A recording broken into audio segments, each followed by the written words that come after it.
Bonjour à tous, bienvenue à notre méditation quotidienne. Eh bien, nous arrivons maintenant presque à la fin du chapitre 1 de 1 Jean, de cette première lettre de l'apôtre Jean.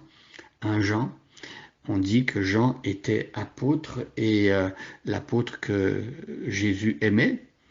En fait, Jésus ne péchait pas par favoritisme, mais Jean aimait bien par rapport à Jésus-Christ, penser et se rappeler que Jésus l'avait aimé.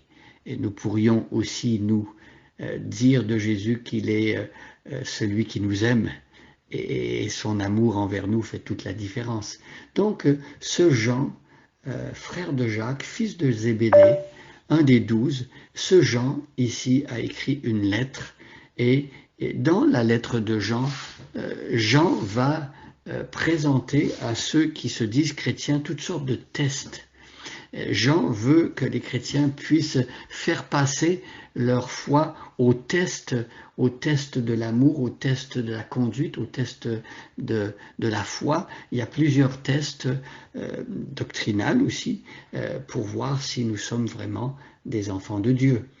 Et celui qui pourra effectivement répondre aux questions que Jean pose et passer les tests que Jean présente, eux vont avoir beaucoup d'assurance devant Dieu. Et l'objectif de Jean, ce n'est pas de semer le doute dans le cœur de ceux qui lisent sa lettre, mais c'est plutôt de les réconforter et de leur donner une vraie assurance. Dieu veut que ceux qui lui appartiennent aient de l'assurance, sachent où ils en sont dans leur relation avec Dieu et pouvoir jouir justement de cette sécurité et cette certitude de savoir qu'on appartient à Dieu. Alors je lis maintenant à partir du verset 1 et nous allons nous arrêter aujourd'hui au verset 9.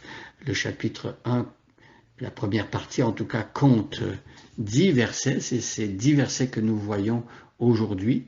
Et je commence au verset 1. Nous vous annonçons le message de celui qui est la vie. Nous vous annonçons ce qui était dès le commencement. Nous l'avons entendu, nous l'avons vu de nos propres yeux, nous l'avons contemplé, nos mains l'ont touché. Celui qui est la vie s'est manifesté, nous l'avons vu, nous en parlons en témoin et nous vous annonçons la vie éternelle qui était auprès du Père et qui s'est manifestée pour nous. Oui, ce que nous avons vu et entendu, nous vous l'annonçons à vous aussi, afin que vous aussi vous soyez en communion avec nous. Or, la communion dont nous jouissons est avec le Père et avec son Fils Jésus-Christ. Si nous vous écrivons ces choses, c'est pour que notre joie soit complète. Voici le message que nous avons entendu de Jésus-Christ et que nous vous annonçons. Dieu est lumière, il n'y a aucune trace de ténèbres en lui. Si nous prétendons être en communion avec lui tout en vivant dans les ténèbres, nous sommes des menteurs et nous n'agissons pas comme la vérité l'exige. Mais si nous vivons dans la lumière tout comme Dieu lui-même est dans la lumière, alors nous sommes en communion les uns avec les autres, et parce que Jésus son Fils a versé son sang, eh bien nous sommes purifiés de tout péché. Si nous prétendons n'être coupables d'aucun péché, nous sommes dans l'illusion et la vérité n'habite pas en nous. Si nous reconnaissons nos péchés, Dieu est fidèle et juste et par conséquent, il nous pardonnera nos péchés et nous purifiera de tout le mal que nous avons commis. Voici le verset 9 que nous allons méditer. Alors ici, Jean émet une autre hypothèse. Cette hypothèse, c'est si nous reconnaissons nos péchés. Alors qu'est-ce qui se passe lorsqu'une personne reconnaît ses fautes? Une personne vient devant Dieu et dit « Seigneur, j'ai péché, j'avoue que j'ai mal fait, je suis d'accord avec toi quand tu dis que j'ai mal agi ». Alors qu'est-ce que Dieu va faire quand une personne vient avec honnêteté et avec cette attitude de cœur? Est-ce que Dieu va rejeter cette personne? Est-ce que Dieu va repousser ce croyant et dire non, tu as péché, je ne peux pas t'accueillir dans ma présence? Eh bien non. Ici, le verset nous dit que si nous reconnaissons nos péchés, Dieu est fidèle et juste. Et parce que Dieu est fidèle et juste, parce que Dieu a fait une alliance, parce que Dieu a promis, et parce que Dieu est juste, eh bien, qu'est-ce qui va se passer?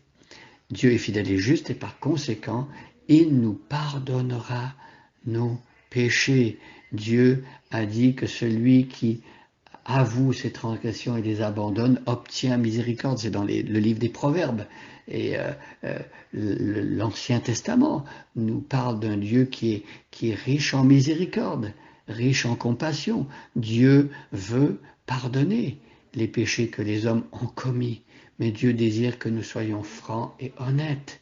Dieu ne veut pas que nous dissimulions, que nous nous cachions, que nous faisions semblant que tout va bien. Ce serait de l'hypocrisie. C'était le problème justement des chefs religieux de l'époque. Beaucoup d'entre eux montraient un visage devant Dieu.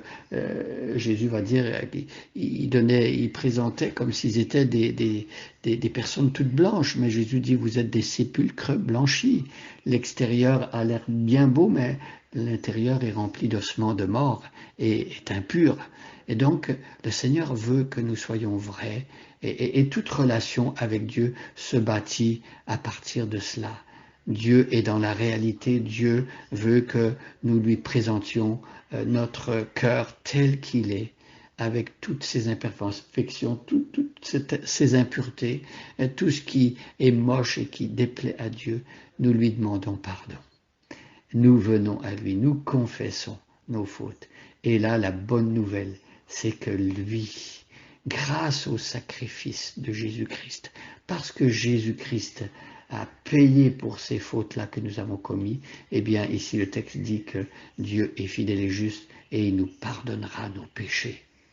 Et non seulement il pardonne, quand Dieu pardonne, c'est pas qu'il regarde ailleurs et il fait semblant qu'il ne s'est rien passé, mais Dieu agit directement par rapport au péché dans notre cœur, il le purifie, il l'enlève. Jésus est l'agneau de Dieu qui enlève le péché du monde. Ainsi, quand nous venons avec nos péchés devant Dieu, nous invoquons le nom de Jésus et Jésus nous purifie et permet que nous ayons une relation droite avec Dieu.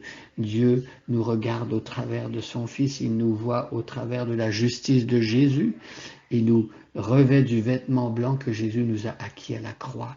Et ainsi, la relation avec Dieu est différente et ne sera plus jamais la même.